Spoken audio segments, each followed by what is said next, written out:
negativo está enxergando.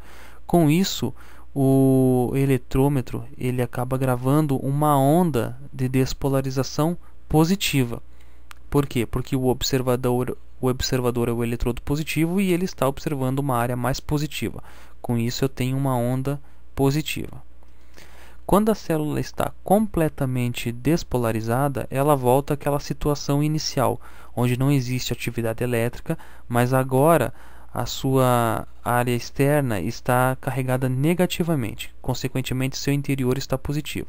Com isso não existe novamente diferencial de potencial elétrico entre os dois eletrodos, então o eletrômetro grava a linha voltando para a linha base, ou seja, a linha de isoeletricidade, porque não existe diferencial de potencial elétrico. A célula então que despolarizou, agora ela tende a se repolarizar. A repolarização ela acontece sempre na mesma direção que ocorreu a despolarização, então notem que a célula agora está se repolarizando, existe uma área celular que já foi repolarizada, voltando a ter carga positiva no exterior, e existe uma área que ainda não foi repolarizada, que então possui carga negativa no exterior.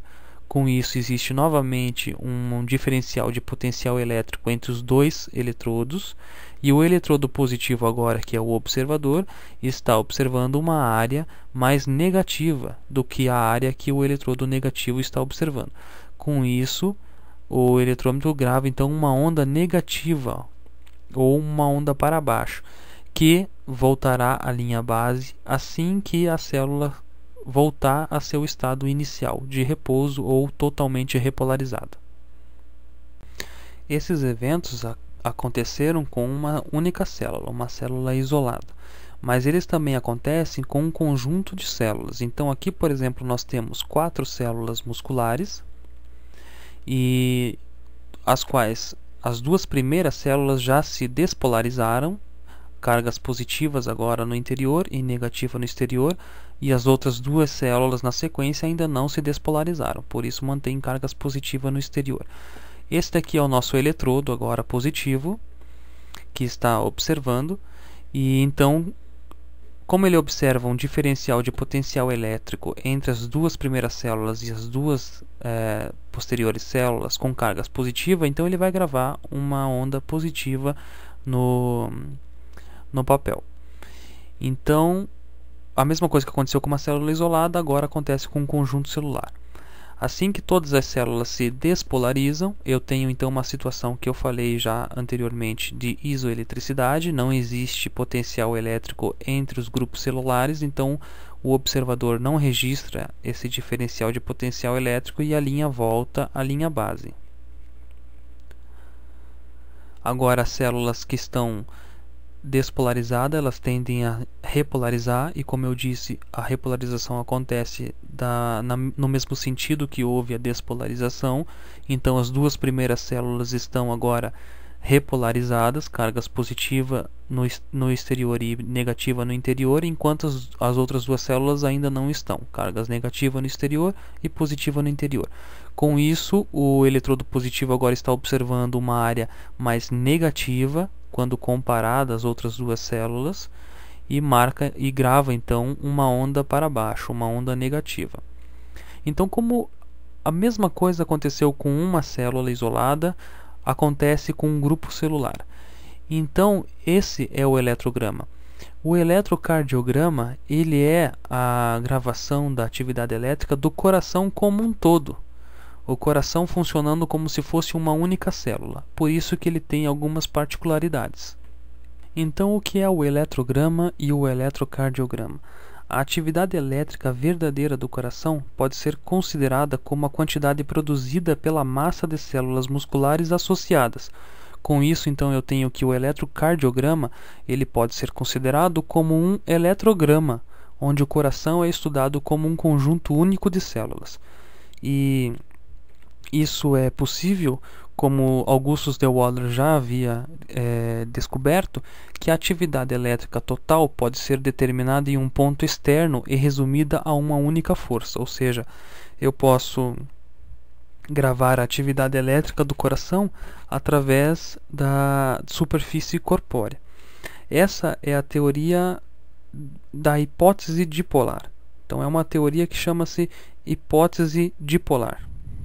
Quando ligamos os eletrodos na superfície corpórea, o aparelho eletrocardiógrafo ele enxerga o coração exatamente como essa figura, ou seja, ele assume que o coração é um dipolo. E aí então com um campo positivo e um campo negativo. E aí então surgiu a hipótese dipolar. A hipótese dipolar assume que cada vetor instantâneo é o resultado de um potencial de ação que atua como um dipolo. E assume também que os efeitos somados de vários dipolos podem ser analisados sob vários ângulos. E também que o fluido corporal e tecido são homogêneos condutores de eletricidade. E um único dipolo, somando todos os dipolos, podem ser medidos pela superfície corporal. Mas é importante saber também que o tecido corporal eles não são igualmente bons condutores. Então os pulmões, por exemplo, de cães com tórax profundo atuam como regiões de maior resistência elétrica, e o eletrocardiograma registra complexos geralmente menores do que os normais. Como a hipótese dipolar trabalha com vetores, é importante inserir o conceito de vetor. Cada vetor resulta de um potencial de ação.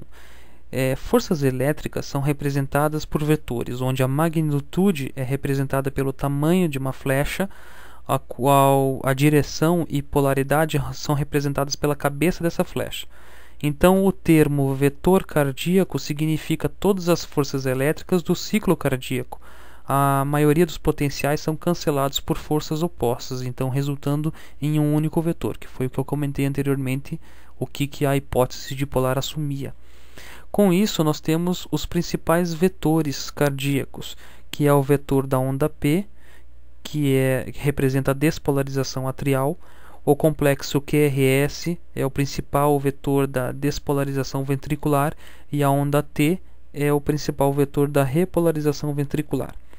A repolarização do átrio, como eu coloquei ali a onda TA, geralmente não é vista no traçado eletrocardiográfico porque ela ocorre exatamente quando ocorre o complexo QRS.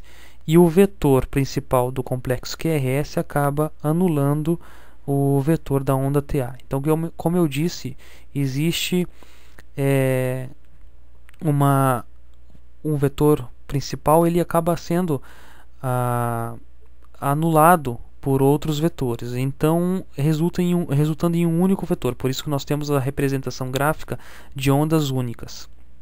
Então, como eu disse, a atividade elétrica do coração gera vetores, e esses vetores são o somatório das forças elétricas do coração. Então, nós temos um único vetor representando determinadas atividades elétricas do coração. E são vários vetores, e cada vetor devido a uma atividade. Por exemplo, despolarização atrial, despolarização ventricular e repolarização. Aqui nós temos então um coração, e acima do átrio direito um eletrodo negativo, e abaixo do ventrículo esquerdo um eletrodo positivo. Aqui o coração, nós temos um vetor esse vetor aqui ocorreu devido a uma despolarização, ou seja, uma atividade qualquer elétrica do coração resultou nesse vetor. Como eu disse, o vetor ele é representado por uma flecha, onde a sua magnitude está referente ao seu tamanho, direção e polaridade à ponta da flecha. Então, um conceito importante é que as forças que se movem em direção a um eletrodo positivo, elas geram uma onda positiva no traçado eletrocardiográfico. Isso é importante de guardar. Esse vetor, por exemplo, ele resultou e está apontado para o eletrodo positivo. E além de estar caminhando em direção ao eletrodo positivo, ele está alinhado com o mesmo.